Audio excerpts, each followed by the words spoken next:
Hello, everyone, and welcome to this Quarkus presentation. My name is Jeff Beck. I'm a Principal Product Marketing Manager on the Red Hat Runtimes team. And joining me today is Christina Lin. She's a Product Marketing Manager. And we want to go through event-driven serverless integration with Camel K and Quarkus. There's a lot going on in that title, and there's a lot going on in this session. You'll learn a lot of great things, and promise it will be informative. So real quick on the agenda, we're going to actually do things a little bit different. We're going to start off with a demo, not bore you with slides and show you the demo. And then we're going to kind of jump in and out and do a little bit of slides for education. And Christina's going to kind of do some back and forth there. So we're going to go through Camel K for developers. We're going to talk about what Camel K with serverless, and then we're going to talk about Quarkus and Camel K. So with that being said, let's kind of kick things off here. What I want to do is set a little bit of context first for this session and why Quarkus is relevant at this stage. So a little bit of history is that the Java language is 25 years old this year. And the Java and the Java platform have been very successful with over 10 million developers worldwide. And a large number of organizations run their business using Java for their production workloads. So Java really has become and continues to be an enterprise workhorse. But Java was created in a time where cloud and containers and Kubernetes did not exist. So I guess more traditionally, long startup times were dependent upon the application itself and not really a top of mind concern. And memory consumption was more related to the on-premise hardware resources. So monolithic applications they were long-lived and they consumed their memory and really kind of ran for that way for a long time. Well, then we had service-oriented architectures and monoliths that obviously were the paradigm back then. But as we move into new development approaches such as microservices and cloud-native architectures, Java continued to be and remains relevant in this market as well. So many of the microservices frameworks are based on Java and based on the JVM, such as Spring Boot and MicroProfile. Now, the issue is that with microservices and in a highly distributed architecture, boot up times started to become more important and even a differentiator across different Java frameworks. And with cloud and containers, the compute and memory resources started to become even more of a concern as you started to expand the number of containers and microservices that were being spun up. So the challenge of Java running in the cloud and containers and Kubernetes is that it consumes a lot of RAM and the startup times are slower than other languages. So things like Node.js and Go, for example. And this is the reason why developers were shying away or continuing to shy away from Java when it comes to writing applications in the cloud in containers and Kubernetes. So this is why Quarkus is relevant now. So Quarkus rethinks Java and uses a closed world approach to building and running that turns Java into runtimes that are on par with something like Node and Go. So Quarkus offers developers an entire ecosystem of capabilities and functionality that basically gives them everything they need to write microservices and applications on the cloud. So that's kind of a little bit of setup here in terms of of Quarkus. I want to turn it over to Christina to talk a little bit more about Camel K and Quarkus. Go ahead, Christina. Thank you, Jeff.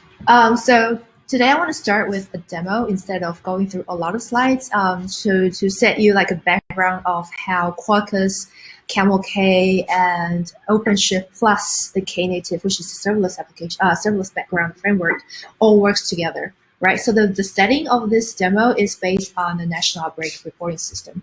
So I did this demo like a couple of months ago, but now it's like really relevant right now for some reason. So so I started with this National Outbreak Reporting System where you're receiving a lot of lab informations. So all the labs around the world, around the countries, is sending in information about any outbreaks. So it could be an environmental outbreak, it could be something comes from a natural disease, or it could be something from the food, or it could be something that's it's going to be an illness somewhere, right? So, and here we're going to concentrate it on like a virus outbreak right here. So So here I'm going to start with the coronavirus demo. So this virus demo is part of the outbreak system, right? So now that we're receiving, there's a lot of viruses out there. That is, there's a lot of virus that we're actually receiving from different labs, and there are all different types, and all these different types could cause different parties, or could they different hospitals. They can they based on the virus's alert that they receive, it could affect on the things they have to do, right? So we have to give them the right information at the right time. So the way that the problem with this outbreak reporting system is that the load is unpredictable, right? So with this outbreaking, with this large amount of information coming in and out from different places of the labs and different places from all over the countries, the load is unpredictable. You never know when's the peak time where you're going to have a large amount of information streaming into the system, and most of the time it will be very stable. There's no traffic comes in because everything's peaceful, right? So you never know when that spike is coming in, but you kind of have to handle it during a particular time, especially sometimes like pandemic, right? So you have to have that kind of scale and able to handle all that load, right? So the problem right now is that because there's hundreds and millions of applications, they're trying to connect to this particular system because they're trying to pick up any alerts that could be possibly happening. And so there's no lack of, downtime, right? You have to be up 100%, and then you have to handle all that. So how do we do that with the national outbreak? So because it's unpredictable. And with the traditional way of how we do things, is that everything will be deployed in a monolithic application. So in one big outbreak system, you would try to fit all the applications that's including the environmental, the animal, the foodborne, and all that different type of problems and outbreaks that could possibly happen into the application. So what happens if there's an outbreak that starts to happen and you wanted to scale up your load, you have to scale up the entire system. So the scaling up of the application could be costly because you're not just scaling up the part that you want to scale up, but also the other stuff as well. And because of that amount of system that you have to spin up and you have to create, you have to handle, and then that boot up time could take minutes, right? And that minute can be make or break of your system, right? So you want to make sure that everything can handle quickly and in a more agile way. So that's why people want to say, how do we make it more agile? So then it comes to the microservices world where we're trying to break things down into smaller bits and pieces.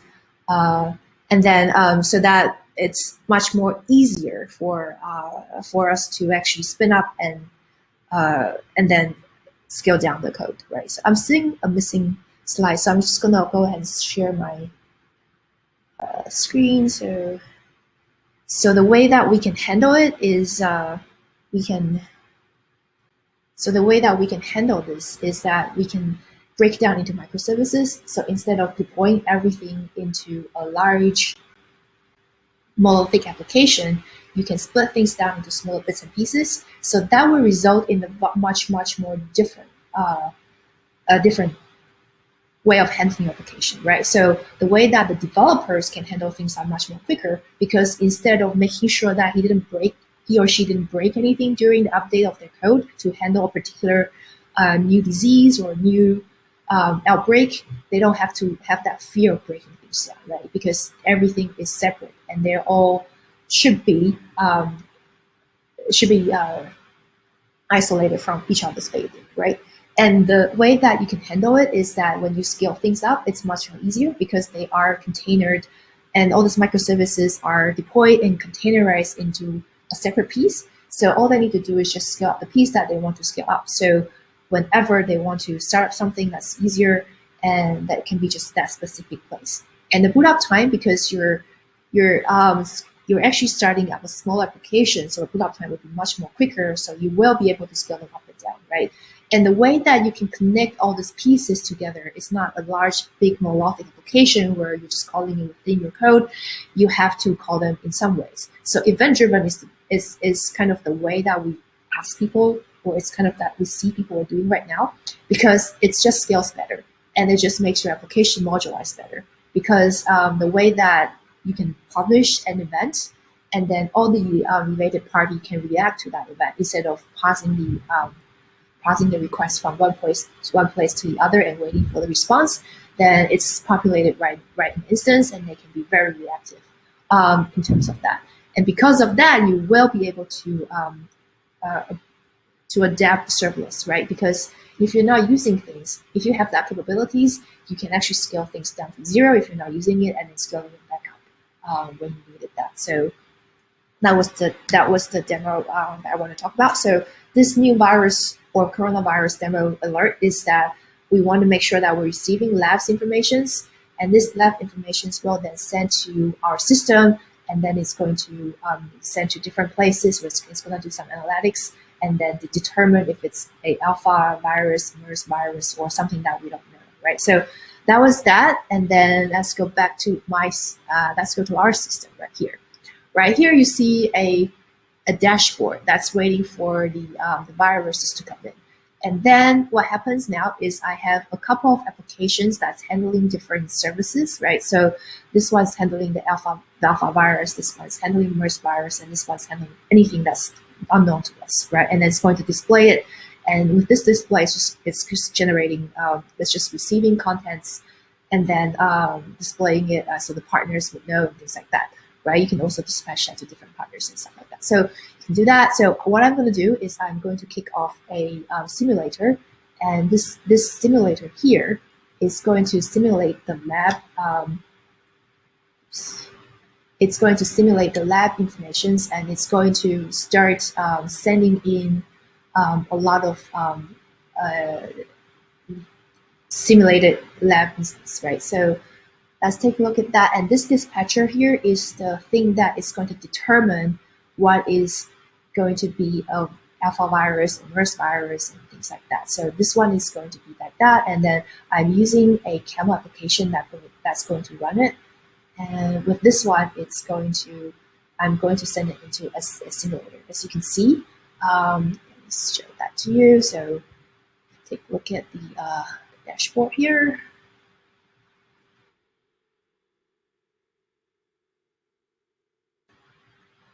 See that application is actually running. It's starting, so let's wait for it to start.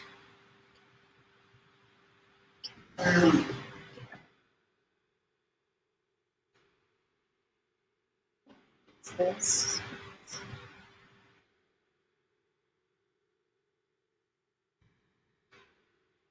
running. Again. Now I have created a simulator that's sending me informations. And this one will start listening for the informations, right? So as you can see now, I have an application that's running on Quarkus that starts up really quickly. And then you see the information starts going in, right? So as you can see that all the application now starts to run. It was stopping before because because there's no pandemic, there's nothing sending in from the lab. So it was okay. Now because of the outbreak, now it's starting sending informations. Now I'm receiving all this informations. As you can see, I'm starting to get all this viruses information that comes into the system. So all this is running on Quarkus. So you can see the startup time was real quick. You can see that instantly it's going to start up and then taking all the virus information that reflect out on my application. And before it was just sitting there and scaling down to 0, and it's all listening to all these events comes in. So my application is running it was very small. It was just listening for the events. So that's what I mean by a serverless event-driven application, where you're not using any resource, you're just waiting for the events come in, and then it will start up when it starts. We'll dive into the more of the content later, but let's go to the. Okay, cool. So Camel K. So what is Camel K? So the Camel K is it's a lightweight application platform that allows you to run Camel on top of Kubernetes, right? So it's kind of, I don't know if have you heard of Camel before, but if you don't know what Camel is, it's like a Swiss knife for trying to integrate everything on top of your application. So if you're trying to connect to Salesforce, if you're trying to connect to Kafka, if you're trying to connect to a database or any other system out there, that's the tool that we would use, right? So instead of writing, so if you're writing application, normally what you do is if you wanted to connect to a database, you have to start a JDBC driver and then config everything and then do yourself, right? And if you're trying to connect to Kafka, then you have to use Kafka libraries and you're doing all that kind of configurations, right? And then for Camel, it's all out of the box, right? So all you have to do is just point to where you want to connect to, and then Camel's going to do all that for you. Plus, Camel can do event-driven architecture. So it can do enterprise event integration events, right? So EIPs. So EIP is a very important concept. So a lot of people that doesn't do integration, if you ever been into the integration world, there's already a pattern defined on how you want to integrate content together, right? So there's already defined content on how do I do wiretap and how do I do content-based routing, and all that was already defined in Camel. So you don't have to reinvent the wheel. So there's already languages that's already been done for you, so you don't have to code yourself. But Camel K takes it to another level, right? So Camel K is Kubernetes native, right? So it assumes that this Camel developers wants to develop your applications on top of Kubernetes or OpenShift in this case. So it takes away a lot of burdens for the developers. So the developer doesn't have to do a lot. So think about what you have to do to start a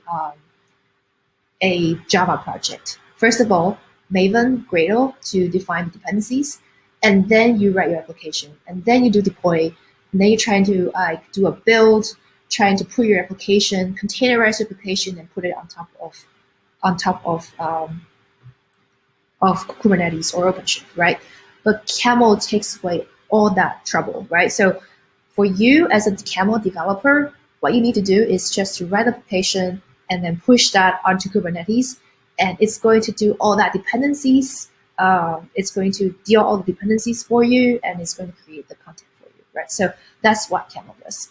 So basically, a developer, what they need to do is just to write the code, and the magic happens here in the Camel K operator. So in the Camel K operator, it kind of just, when the application gets pushed into the Kubernetes or OpenShift cluster, the Camel K operator will listen to that update, and then it's going to turn whatever the developers pushed in, and then turn that into a running container, right? So that's basically what it does.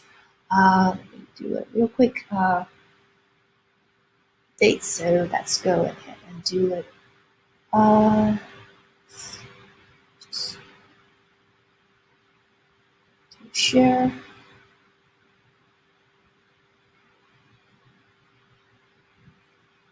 You see my screen? Okay, cool.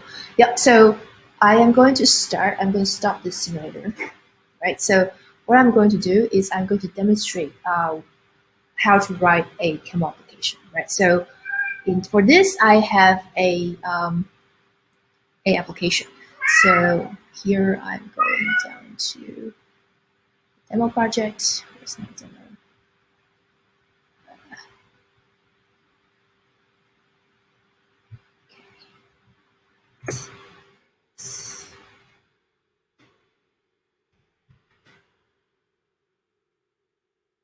So I have everything under Outbreak. So I go down to Outbreak system. So in this one, I have already deployed a Camel K operator. So this Camel K operator, what this does is it just listens to all the things that I pushed in. So before you start, you have to install this operator first. So to install this operator, it's pretty simple. There's something called Operator Hub on top of OpenShift. So if you type operators, you can actually install the operator or uninstall the operator inside OpenShift or your Kubernetes cluster. Right. So once you have it, we can start writing our first application. So let's go ahead and start writing one, right? So let's go ahead and then say, okay, so I'm going to do like a very simple timer application, right? And it's going to call it demo. And then I'm going to do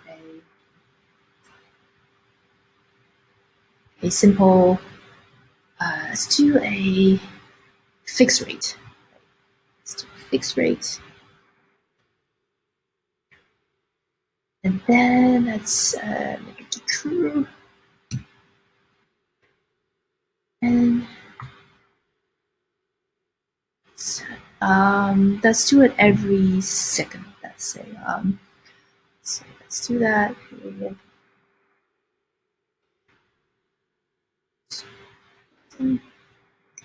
Then let's do a log.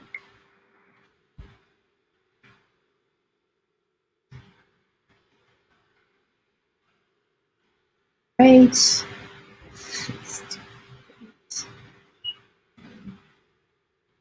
Oh, no. Right, and then what we can do is let's go back to the terminal. Then let's do a camel run, can run, and then this is the application. And what this does, it's going to push your application and then push your application onto the OpenShift cluster. As you can see in the OpenShift cluster, it starts to detect something called demo, and it's going to start with build kit, and then it's going to start building everything. So in my application, I have not done any POM file. There's no POM file. There's no dependencies that I've issued.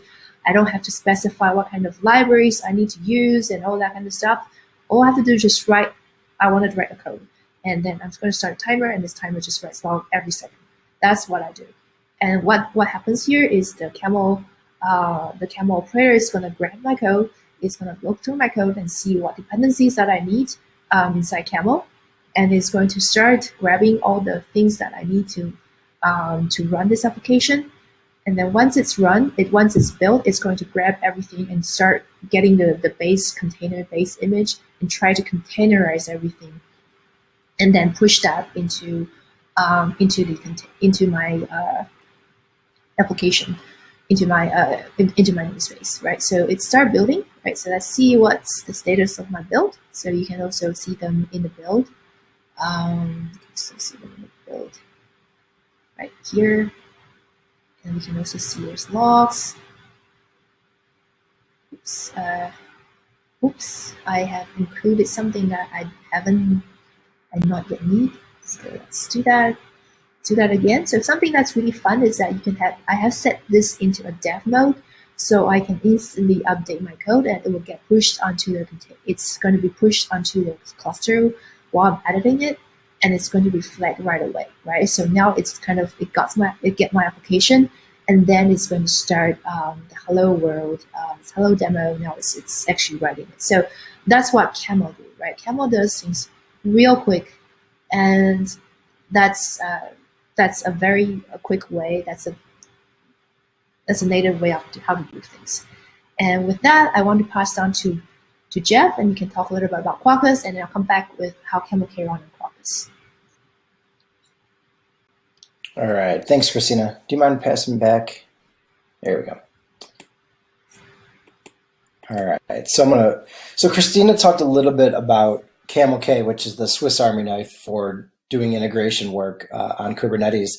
And so I want to talk to you a little bit about Quarkus now, because Quarkus was the underlying Java framework that utilized a Camel K extension to do the great work that she was doing, like the live coding. So real quick, I want to take a step back and talk about Quarkus from a high level and what it provides. Really to the business, three things. One is cost savings. So you saw the low memory footprint and the fast startup times. This allows for, obviously, for cloud efficiency, cloud resource efficiency. Also, there's a low learning curve because Quarkus leverages existing Java EE specifications and libraries. So it's a nice transition to individuals who are either Spring developers or Java EE developers to be able to apply those skills they already have to this cloud native world. Secondly, it's the faster time to market. So the low learning curve that I just mentioned, as well as allowing to the developers to leverage an existing extension ecosystem. So Quarkus is based on an extension ecosystem that allows service providers, software vendors, other open source projects to create extensions on Quarkus that allow it to run more efficiently. So there's over 90 plus extensions at this point. So faster time to create applications and hit the market. And then lastly, remaining competitive. So this modern stack with Kubernetes and container orchestration is really the modern stack that allows developers to respond quickly to either business demands, internal business demands, as well as customer demands. So I want to dig a little bit deeper into Quarkus, the technology, and talk about the differentiators. What you typically hear in the tagline to Quarkus is supersonic subatomic Java. And really, to back that up, we see that Quarkus applications, when compared to other applications, typically take 1/10 of the RAM usage, as well as are 300 times faster to start up. And this is a quick asterisk here. This is when running and compiling the Java code into native compilation code. So we'll talk a little bit more about that in a second here. But the performance is compelling, and it's something that a lot of developers are really excited about and are starting to adopt. So there's really four main differentiators. One is that it's container first. So it's focused on containers and more specifically Kubernetes. So it tailors your application to either OpenJDK Hotspot, JVM, or Graal VM. So you have two different options to deploy and run your applications. We've talked about this a lot already. It allows for fast boot up times and low memory footprint.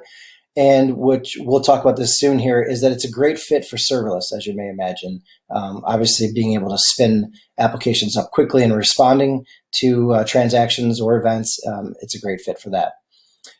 Second, I shouldn't say second, probably just as important, is developer joy. One of the underlining principles of the Quarkus project was to bring joy back to Java developers. So it's got a number of great features like live coding and unified configuration geared towards that. Third, it actually unifies both imperative and reactive development paradigms. So whether you're comfortable with the traditional, more imperative model, or you're looking for implementing reactive application development, it really unifies and brings them both together. And more specifically, it allows you to create or to utilize the right paradigm for the right tool. So in the case of microservices, you can actually mix and match as you create the application. We talked about this as well, best of breed libraries and standards. So there's over 90 plus extensions at this point that are common cloud native, either projects or services that you would utilize. So if we dig a little bit deeper in here and talk about the benefits of Quarkus, supersonic subatomic. So what you're looking at here are some actual numbers associated with a typical application, like a RESTful application with CRUD capabilities. So as we move right to left, you've got a traditional cloud native stack like JBoss EAP or Spring Boot application that utilizes 218 megabytes of memory. If you create and deploy with Quarkus on the JVM, you get significant improvements, so 130 megabytes of memory usage. If you go a step further and you want or need to compile it down to native code, so this would be Quarkus plus the Graal VM, you'll see it shrinks even more down to 35 megabytes. Same thing on the bottom part of this screen is the performance, and more specifically, it's the time to first response. So if you look, bottom to top, you'll see that the performance in terms of time to first response is significantly reduced when you're talking about a traditional cloud native Java stack as opposed to Quarkus on the JVM or the Graal VM. We talked a little bit about developer joy as well, and I wanted to dig a little bit deeper into that. So Christina actually showed you a little bit of a sneak peek on how she was developing in developer mode. So what Quarkus does is it actually pre-compiles and builds the application. So when you make changes, it compile just ahead of time compilation. So you can actually make changes in your code, refresh your browser, and you see the changes. There's also things like unified configuration. One of the big things is Quarkus tries to streamline the 80% 80% of the common usages and things you would do, and allows you to be, it's flexible enough and allows you to focus on the 20%, which is your application. So a lot of great features around Developer Joy. This slide here kind of talks a little bit more about the imperative versus reactive paradigm, a programming paradigm. It actually combines both of those into a same application, utilizing an event bus or the Vertex context. The key here is that it allows you, it's the right tool for the right time, whether that's your knowledge or your comfort level or what the actual application requires and calls for. And lastly, this gives you a little bit of an example about the different libraries and frameworks that are supported in this Quarkus extension ecosystem. So you'll notice a lot of common projects and libraries are listed here. Christine, I'm going to turn it back over to you to kind of to bring this together and show how Quarkus utilizes the Camel K extension. Hey, thanks, Jeff. So coming back to the Camel K, so what Camel K does, it actually utilizes what Quarkus was using, and so you will be able to get that fast boot time and then that quick like developer joy, that all that you can also have that, as well as having the easy configuration, all the design, all the integration patterns in Camel. So I'm going to show you how I did it. So if you take a look at what I have right here, so while Jeff was talking, I kind of just quickly went through and then start adding some of the content in my Camel K. So instead of just writing a very simple, a log, that everybody think it's simple for demo, but I'm going to write it into a database. That's what everybody does in most of the case, at least that's what I see, right? So people are writing, here I'm going to write into a database, and with Camel, there's a lot of ways where you can configure where you're connecting to. One of them is to use a config map or a property file. I can show you that when we're doing the Kafka content, but here I'm showing you how to do that with the injection. So you can actually inject what you have in as the configurations, and then you will be able to connect to where you want to connect to. So this one I'm connecting to a Postgres database, and I'm going to write to that Postgres database. And that Postgres database is actually running on my cluster, right? So I'm going to start running this application. So as you can see, I have a Postgres that's running, right? That's running in my system. That's the Postgres, right? So let's go into that Postgres. And then let's kickstart my application. So what it does is it's going to start writing Camel K into my application, right? So let's log into our Postgres.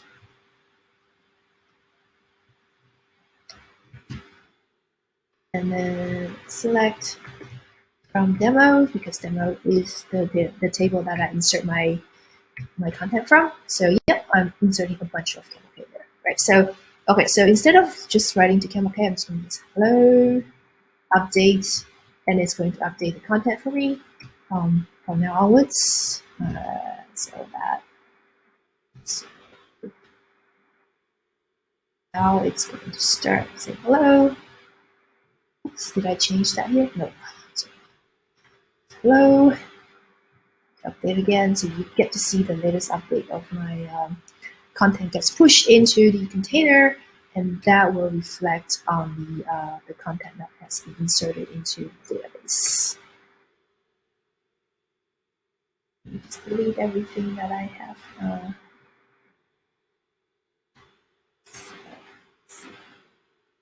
Now it's actually writing hello instead of Camel K. So that's how you can do things real quick with that. But how do we do that with Quarkus, right? So I want to go even faster, right? So how do I do that? Well, it's much easier with Camel. So what you need to do is just to do create and enable, and then you have to enable Quarkus. And what you need to do is you need to enable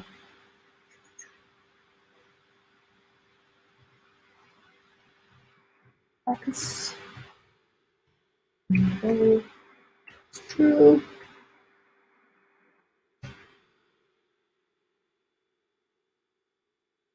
Enabled. Enable.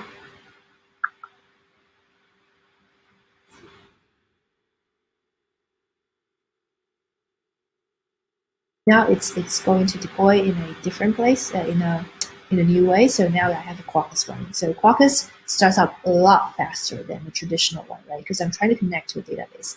So it started in the really quick manner, right? Instead of like a longer loading time, it gets to start real quick. So what this enables you to do is something that we're going to talk about next, which is how do we do things with serverless, right? Because what we want from this is now we have a very easy, very function-like way of coding your application, right? So the developer doesn't have to care about the dependencies, doesn't care about anything. All that this person has to do is just write the code, push it, and it's going to run in your container. But how do we do that with serverless? So I am going to start with serverless. So how do we do this? So that takes us back to the next part of the slide, which is jump to that one. Camel K and Knative. So Knative is this framework that allows your applications or containers running on your Kubernetes or OpenShift environment to have a capability to do serverless. So there's one that's called serving. That basically just handles the scaling up and down and of the application that's running on top of your Kubernetes environment. And eventing takes care of all the events that this particular application is listening to. So that kind of just sets two things apart. So we're going to talk about the serving part, where Camel K just natively detects it, right? So what Camel K does, it actually it kind of just go automatically. So it kind of just automatically detects if Knative is installed in your environment. If it's already installed in environment, it is going to go scale up and down when it's not using it, right? So and it's going to and then you can configure it to listen to any events, or it can create a Knative endpoint where if nothing is sending into this particular application, it's going to scale down to 0. So what I'm going to do is I'm going to start this application here. Stop my demo.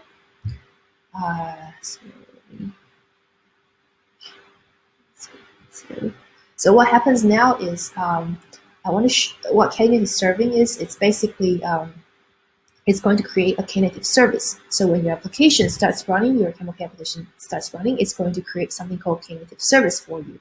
If Camel K the Camel K operator notice you have Knative installed in your environment, it is going to start out Knative service. That Knative service will then start and try to listen to anything that comes into your application. If nothing comes in, your application will shut down, and then it's going to scale down to 0, right? But what happens now is if you have multiple applications trying to come in, the service is going to notify your pod that it's going to start up and then connect into other places where you're trying to connect to with Camel K or Camel. Or if you have more than that, when you configure it in your Knative serving configurations, then you will be able to bring up more pod if you want to. So what I'm going to do here is I am going to share my screen again.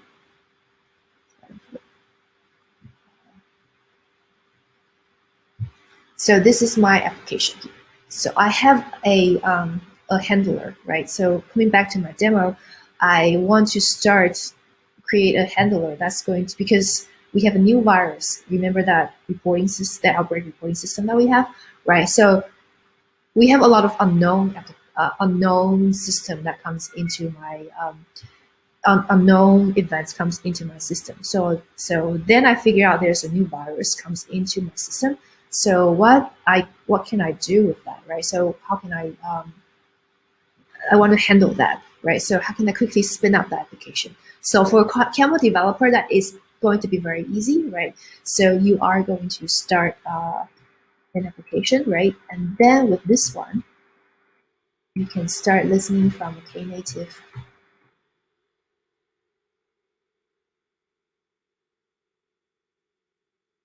Endpoint, right? And with this particular Knative endpoint, you are going to listen for a novel handler. So that is what I'm going to call it.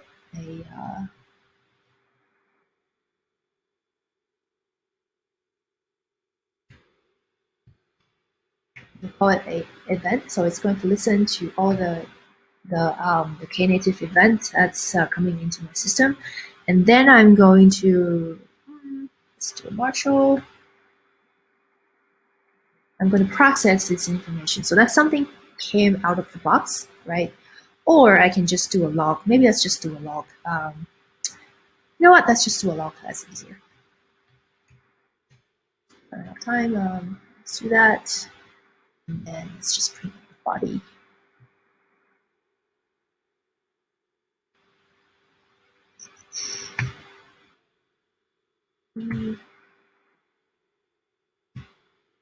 Then I want to send this to a place. I'm sending this to Kafka, right? So let's do that. And the Kafka, and then where I'm going to send it to Kafka. So I want to send it to a place called my topic. So there's like already a topic that's created for me, and that's it. And so the address, instead of configuring it here, nope, I don't want to do that. So let's create a say a property file for that. So this is a property file where I have my Kafka broker configured, right? So I can do what I can do is I can create OC. Let's just create a config map. So room directory source source, and then my config map. Here I created a config map, and then if you go to if you go to the namespace, if you go to config map, know there's a configurations that has my property, that has my where I'm going to connect to in terms of where my Kafka cluster is, right? So it's just a configuration. So if you're moving to a different place, say if you want to do a CI/CD or some other proper, flow of your application from, development to production and all that, you can actually change this from here, right? So once you've done that, you can start the application, right? So we're going to start by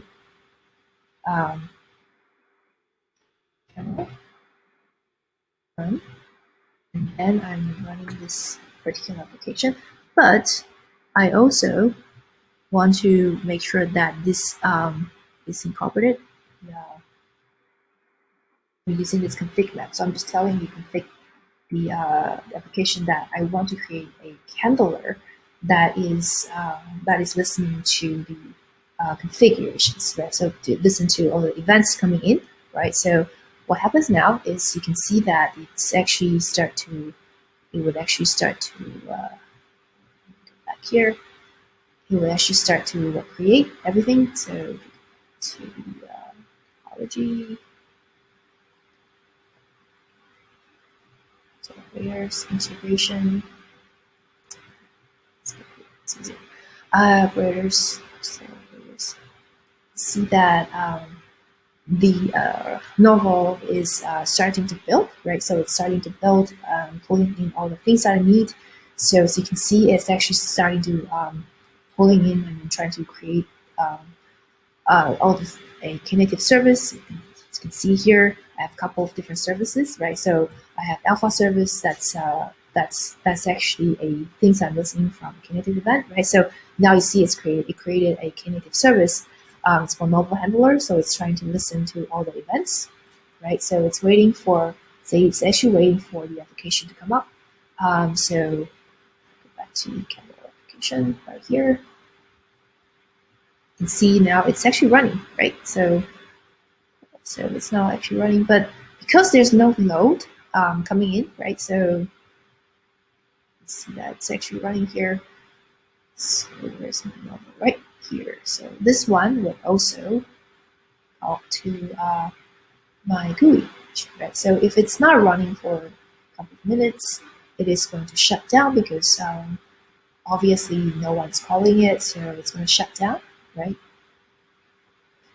And because that's what the serverless do. Now it's just starting up. So once it's starting to listen to all the events, but if there's no events comes in because my simulator is down, so there's nothing coming in. If something comes in, it's going to start up like what I just showed you in the previous demo, right? So that's how that happens. So the configurations of the serving is pretty easy. So if you go in here, and then there's an operator,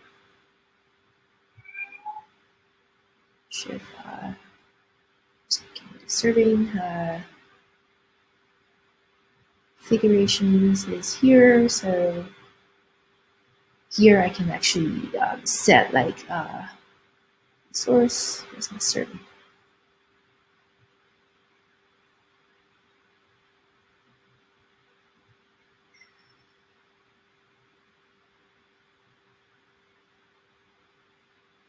Okay, you know what? That's easier. Let's go here. Let's see. Sorry, click on the place. Okay, so this is the serving that you can actually kind of limit the default scale of the auto scalars, saying that when you want to scale up, what's the maximum scale numbers, what's the rate, and what is the scale to 0 window, what's the grace period. Obviously here I'm setting to 30 seconds.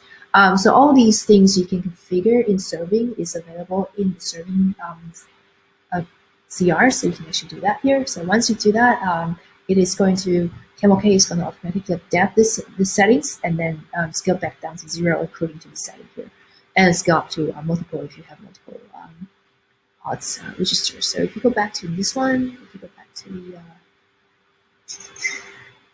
outbreak applications, break here, and go back to developers. So you can see now that no application is going in there, so that's why I scale back to 0. Okay, so let's go back to the eventing. So I think let's get to the last part of the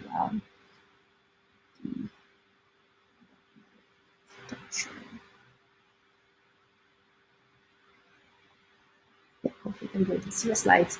So let's go to the eventing. So the eventing is pretty easy. So basically, it's coming from the CNCF. So it's the Cloud Foundation, Cloud Native Community Foundation. So where you can actually they have a set of community project that they think it's better for the cloud native world. So Knative is part of it. So Knative eventing it's one of the things that it's part of their standard, where they have something called cloud events. So they're actually picking up all these cloud events. So Knative will create all these channels. So for people that is very familiar with the, broker, the old messaging world, they think it's very similar to JMS.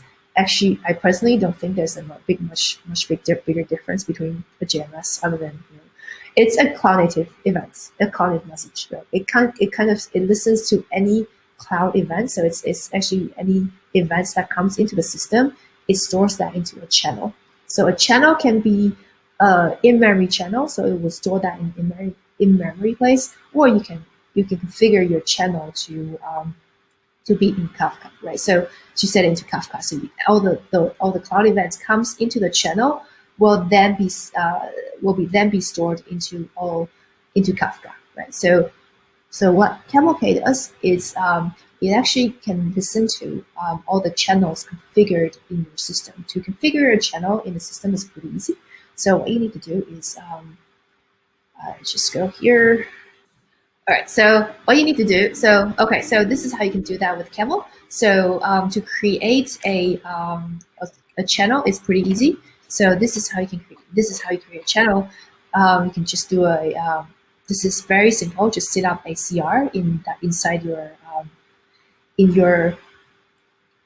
this is the CR of the channel. So this is described like I want to create in memory channel, and then what you need to do is to do OC apply channel, and then it's going to create a channel for you. Right, so it's already there. So that's how you set it up.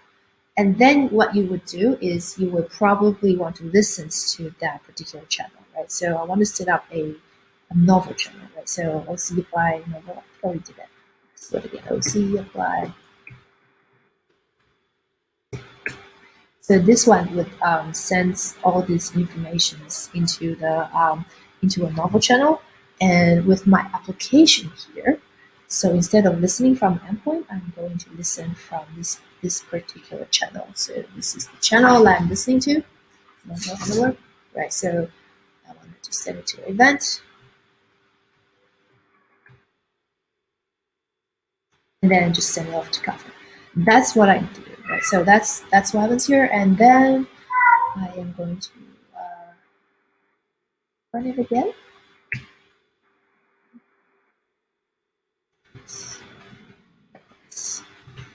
Order.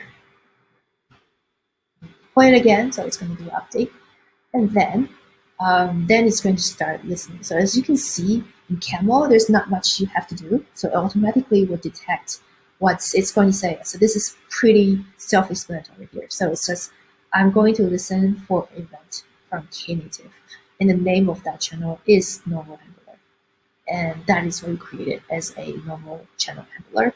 And then what I want to do is I want to other than just handling the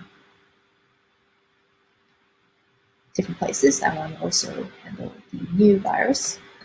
So the update, and this is a more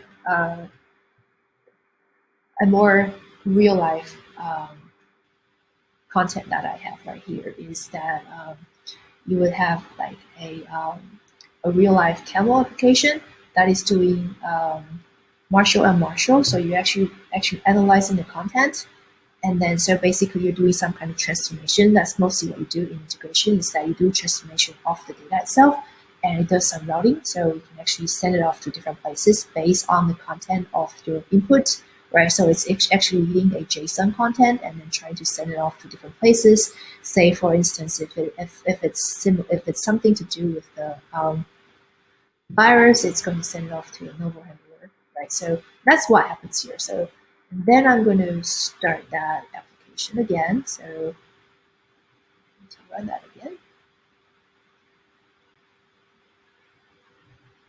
So you can see that it is going to start again. It's going to start deploying. So as you can see, the access strategy called native serving. So services is going to create it. And then I want to start sending in the new updated simulator, the lab informations. Right? So it all comes in there, and it's going to start sending informations.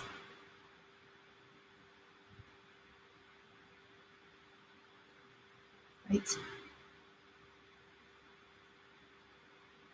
And then once it's started, as you can see, now the application has started. Now the simulator is going to start sending information into my into all this kind of serving services, right? So see now it's starting. It's deploying.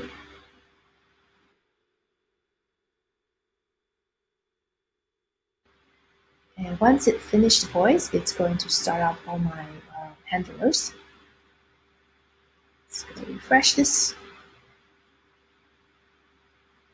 Now you can see that my simulator is up, and the simulator is going to send information into the dispatcher, and the dispatcher is going to dispatch everything into all the different handlers, depending on what they were. So you can see that the alpha gets the events first, and then the nurse gets it, and then according to different needs, and you see like all the information goes into different places, and then they'll be handling that. So basically that's it, and then you can see that all the information starts to go in. You see that it all reflects onto the system.